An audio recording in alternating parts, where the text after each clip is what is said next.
Salve meus irmãos africanos e lusitanos do outro lado do oceano. O Atlântico é pequeno pra nos separar, porque o sangue é mais forte que a água do mar. Racismo, preconceito e discriminação em geral é uma burrice coletiva sem explicação. Afinal, que justificativa você me dá para um povo que precisa de união? Oi gente, bom dia. Então, hoje nós vamos fazer uma entrevista sobre casos de racismo. Nós vamos aprender um pouco mais sobre a experiência de negros, o que eles passam no dia a dia deles, se eles ainda sofrem esse racismo, como que está sendo para eles. Então nós vamos chamar o Rodson aqui, que nós vamos fazer uma entrevista com o Rodson. Então, Rodson, bom dia. Nós estamos fazendo uma entrevista sobre racismo e a gente queria saber um pouco mais como é o seu dia a dia, se você já sofreu algum preconceito, o que acontece? Conta pra gente. No meu dia a dia, quando acontecem muitos casos de racismo, mesmo tendo diminuído, muitas pessoas ainda conseguem fazer o racismo comigo, mesmo que seja omisso, vamos colocar assim. Uma vez eu fui entrar numa loja, tinham seguranças e tal, eles acabaram, e os seguranças eles pegam e meio que ficam me seguindo com medo de eu roubar e tal. E muitas vezes também, quando eu vou pegar um ônibus no tempo mais à noite, assim, mais escuro, as pessoas me olham com medo, sabe? Entendi, Rodson. É triste ver que isso ainda nos dias de hoje, né, ainda acontece. Obrigada, então, pela entrevista. Obrigado a você. Então, gente, a gente ainda acha, né, que não acontece mais nos dias de hoje o racismo, mas igual a gente pôde ver com o caso do Rodson, ainda existe até hoje e é muito difícil acabar com isso, né? Mesmo que a gente não veja, ainda acontece. Demonstra claramente, infelizmente, preconceitos mil de naturezas diferentes, mostrando que essa gente do Brasil é muito burra e não enxerga um palmo à sua frente.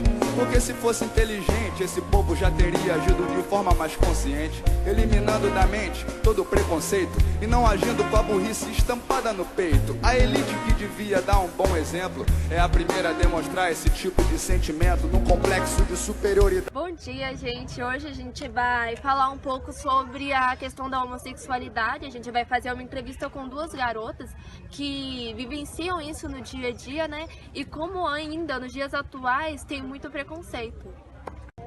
Então, gente, agora eu vou falar com a Kathleen e ela vai contar um pouco dessa experiência dela pra gente. Então fala pra gente, Kathleen. Eu vivencio muito esse preconceito ainda, porque as pessoas acham que não pode ter duas mulheres namorando, sendo que toda forma de amor é válida. Eu acho que deviam prestar mais atenção no amor do que nas pessoas. Deixa eu ver. As pessoas não são só pessoas, são outras coisas, são pessoas que em pleno século XXI precisam mudar. Não só a maneira de ser, como a maneira de pensar, porque o mundo está mudando, porque as pessoas também não podem. Muito obrigada, Kathleen, pela sua presença. E as pessoas têm muito preconceito ainda com isso, elas acham que eu vou ser infeliz ou que eu não vou ter um futuro bom e não é bem assim. Eu sou amada do mesmo jeito, eu tenho valores do mesmo jeito e é isso. Então, Raíssa, eu queria agradecer a sua participação e por ter falado um pouco pra gente sobre isso. E a todos vocês, eu também agradeço pela participação. Acabou a nossa entrevista de hoje, até a próxima.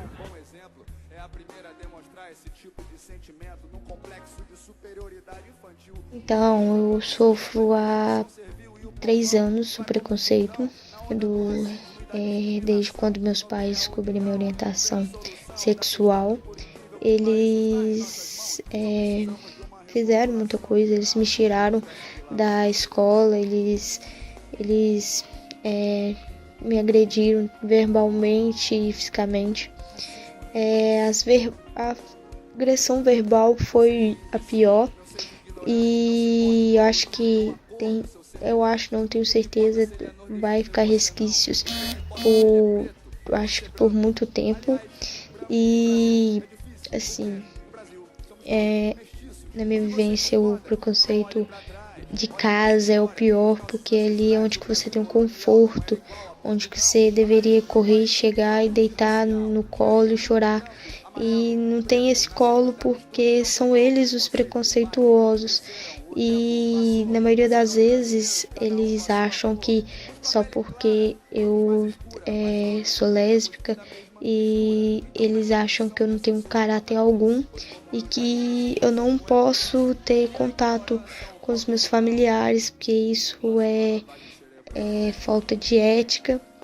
Hoje eu faço faculdade de Direito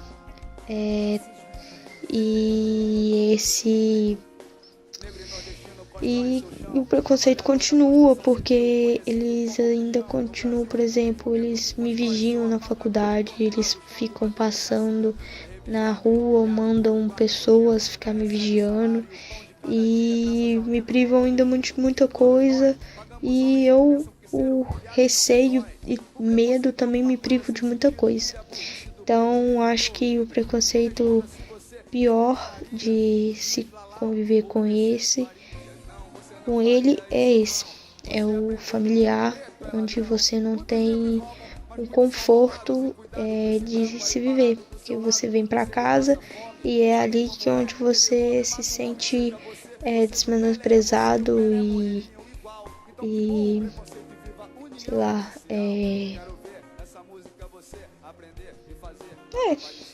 a gente não se sente bem.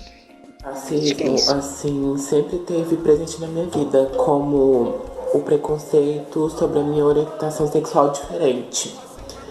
E infelizmente, as pessoas, assim, ultimamente elas estão deixando de dar amor para distribuir o ódio. Eu acho que não é assim. As pessoas têm que distribuir mais amor, têm que ver de fato o que ocorre na vida da pessoa. Tipo, eu sofro muito preconceito por ser diferente, ter sexualidade diferente e por ser negro. O que eu faço pra que isso não me afete? Simples, eu deixo os comentários negativos de lado e eu foco naquilo que realmente me interessa. Porque só Deus sabe o quanto que eu luto por cada dia. E é isso. Olá, meu nome é Cássio Rocha, eu tenho 27 anos, sou Relações Públicas aqui no Governo do Estado de Minas Gerais, falo aqui da cidade administrativa e vou falar 5 frases que eu escuto diariamente só porque eu sou gay. Uma é: mulher até pode ser, mas homem eu acho nojento. Só não precisa ser em público. Não sou obrigada a ver na TV. Que desperdício. Até tenho amigos que são. Essas são frases clássicas que a gente escuta todos os dias e com certeza elas são muito preconceituosas. Pode não parecer, mas são muito preconceituosas. Bom, em um caso de homofobia que já aconteceu comigo, foi quando eu tava voltando pra casa, durante o dia, assim, de tardezinha, com a roupa de mão dada na rua, como todo casal hétero faz, e a gente passou em frente a uma igreja. E o pastor estava na porta da igreja e ele simplesmente convidou a gente para entrar para procurar a cura, segundo ele. Eu ignorei, mas esse é um caso clássico de homofobia, né? Que não existe cura para gay, no caso. Foi isso que aconteceu no meu caso. Oi gente, bom dia, meu nome é Memphis Juízo, eu fui convidada pela Raíssa para falar um pouquinho sobre a minha experiência, sobre a minha vivência, tendo que lidar com racismo. Gente, eu preciso falar uma coisa para vocês, né? Sejam interessados em pesquisar, sejam interessados em saber, porque o racismo é uma coisa que atinge as pessoas diariamente, né? E nós temos um sério problema no Brasil, que é o sistema penitenciário, que ele é acumulado, tem a sua massa, a sua maioria por pessoas negras. Nós temos a grande diferença da classe social e nós temos também o genocídio da população negra. São assuntos que eu aconselho vocês a pesquisarem, porque vocês estão fazendo um curso de direito, e não também só por causa disso, mas também como humanos, né? Nós precisamos saber das coisas, dos problemas do nosso país. Eu sugiro também que vocês pesquisem depoimentos de pessoas, porque isso faz muita diferença. Eu, por exemplo, eu não tive tantas tantas ocasiões diretas, né, relacionadas comigo, mas eu tive, infelizmente, já tive gente querendo me bater dentro da sala de aula, me chamando de preta desgraçada, coisa que eu deveria morrer. Assim, são coisas pesadas que ninguém quer passar por isso, né? Nós que somos minoria, não em relação à quantidade, em si, relacionados à representação, nós somos a minoria e nós precisamos ser ouvidos, nós precisamos ter uma representação maior em todos os cenários do nosso país. E eu queria falar para vocês fazerem isso, escutarem depoimentos, pesquisarem sobre, dar ouvido a pessoas, dar ouvido a crianças negras, porque eu sinto que quando fui uma criança, eu fui muito excluída de muitas coisas, sabe? Em relação a brincadeiras, em relação a escola, sala de aula. E é uma coisa que afeta muito, né? A gente cresce tanto com isso pesado, né? Que a gente acaba adoecendo. Eu, por exemplo, adoeci, eu entrei num estado assim que eu não conseguia ler mais sobre, é pesado.